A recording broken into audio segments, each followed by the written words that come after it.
Hello. Good morning, good afternoon, good evening, wherever you might be, and welcome to a post about moments. Staring at the back of the neck of the person lying next to you is often a situation, not a moment.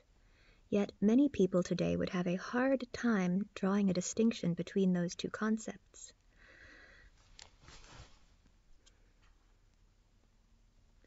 I blame physics education for this conflation, and I think that it has come about due to confusion about the true purpose of physics education. If you asked a pop scientist what the purpose of physics education is, he would tell you that basic research in big government-funded research labs creates spin-off technologies that accelerate the work of engineers. But I think that this motive has come at a great cost to the true purpose of physics education, which is to teach people how to think about things on a fundamental level. Teaching people how to think is the purpose of philosophy, you might say, or a pop scientist might say. But this is a rather myopic perspective. Modern philosophy can be just as obtuse and destructive of basic reason as modern physics. And from a historical perspective, the source of this degeneration appears to be the academic compartmentalization that took place at the turn of the century. By the time the chaos of the world wars took hold, no one seemed to notice that this compartmentalization had created puzzles where no puzzles actually exist, breaking the heuristics that had been used to teach people to reason since the time of the ancients. It's a lot like what new math has done to mathematics. Such heuristics taught people to look at systems simultaneously from within and without, finding solutions outside of the box that defines the problem. For example, when one scientist measures that the stars appear to be moving away from us at an accelerated rate that is directly tied to the gravitational constant, and another scientist measures that the stars only appear to be moving away at an accelerated rate because the measurement device is on a spinning planet. A rational or pre-modern person can see that the appearances are always influenced by things you can't directly see, and that spin and gravity are directly causally linked. Those of Lord Kelvin's time understood that spinning things seem to create an outward pressure wave that reflects off of the environment and acts back on the spinning thing to perpetuate its existence. They thought of the cosmos in literal, concrete terms, as being filled with a vibrating, jelly-like ether whose behavior could be figuratively approximated with Maxwell's equations. Looking back,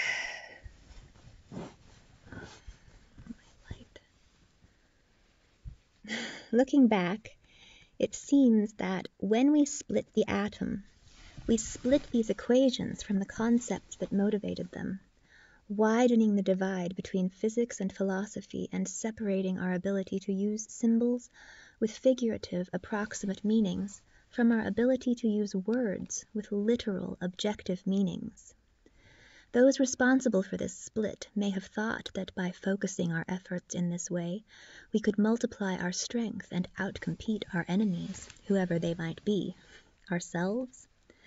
Instead, when we split the atom, we broke our ability to reason. Space became time, moments became situations, and circles became lines. Everything blurred out in a great conflation in which mathematical approximations were confused with reality. I think it is time to rebuild our logical facilities by refusing the things that have been split. It is possible for everyone to be able to view a system from within and without at the same time. We just have to put the puzzle back together for our kids so that this way of thinking feels natural again. We know the pieces fit. We saw them fall apart over the past 100 years. We saw them twirl around with moments of inertia caused by drag from an etheric substrate.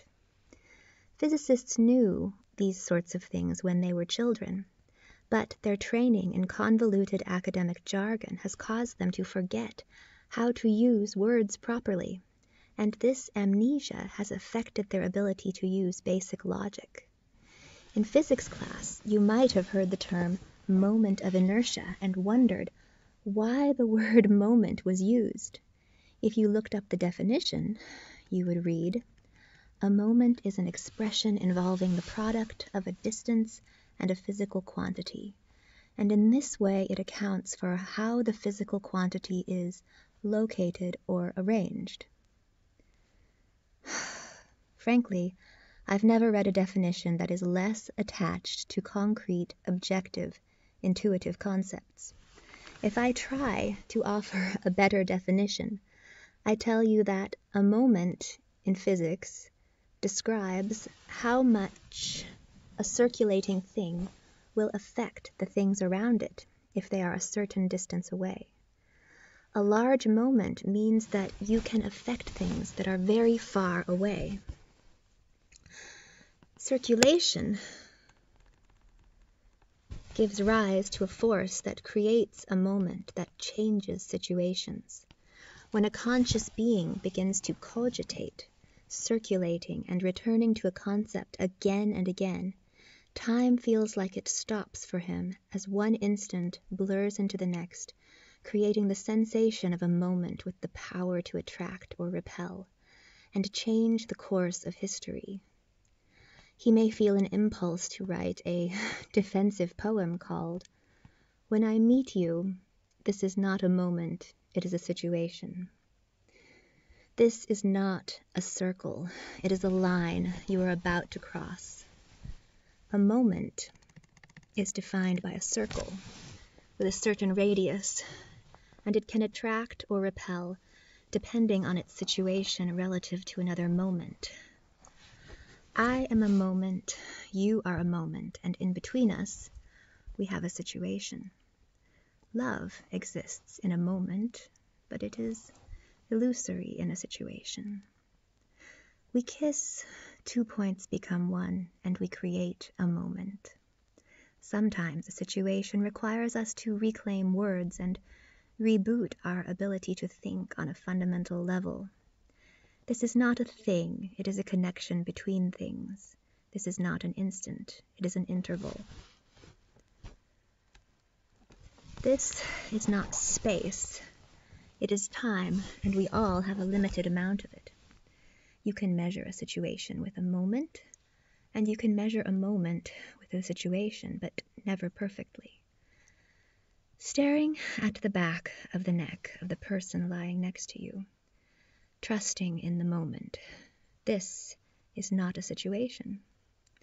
A moment depends on how fast you are moving relative to the world, and if you move fast enough, a moment can last for an eternity, creating a memory that will last forever. There is, of course, always an error in our measurements of space and time. This error can be expressed through a circle or a line. They are not the same things, yet one can define a line with a circle, or a circle with a line.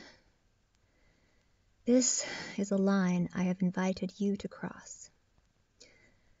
I think there will be a space or a moment for us. I think it would be a good thing if students were required to write poems about physics. It would help them learn to think about things like time and entropy, and stop popular scientists from telling everyone that there is a great mystery about the direction of the flow of time, or about the existence of matter. These silly pop scientists. When we define entropy as a function of time that flows at a constant rate, we describe a world with fluctuating, shaking space. And if you can never know the location of something with perfect precision, there will always be some uncertainty in your measurement of time. When we define entropy as a function of a volume that expands at a constant rate, we describe a world with intrinsic temporal uncertainty. If you can never know the time with perfect precision, there will always be some uncertainty in your measurement of space. These are two sides of a mirror, true, equally true, yet expressed in languages that contradict one another. We see the situation from different vantages and are brought together by a moment. Somehow, talking about these simple truths is soothing for me. It feels grounding, like a ritual from a religious order I never intended to join. I want to shout these simple truths to the ones with their heads lost in the clouds. But I know it won't do any good. Perhaps the coronavirus will do that work. It causes brain damage, you know. But when brains heal, if they have some good educational materials at their disposal, they might come out smarter than they were before. It is far harder to unlearn something than to learn something new. Try unlearning new math. Those who navigated their ships with help from the stars, struggling to accurately measure the passage of time, understood these concepts far better than modern people who see mysteries and paradoxes everywhere. Love is something mysterious to me because when a situation is highly uncertain, you may be completely unsure about whether you love a person or hate them until the moment is brought to its crisis. You can't know, and if that moment never comes, all you are left with is a faint shadow of reality to look at. Shadows or illusions may influence our behavior sometimes, but they often fail of their effect and never create a moment that changes a situation. They are like so much unrealized potential energy filling space, creating emotion but no action. So thank you for watching. I have a physics book in search of a publisher, and I've posted the first quarter of this book on Quora, where you can read most of it. Or you can just buy it. It's nice to have a hard copy. Until next time, thanks for watching.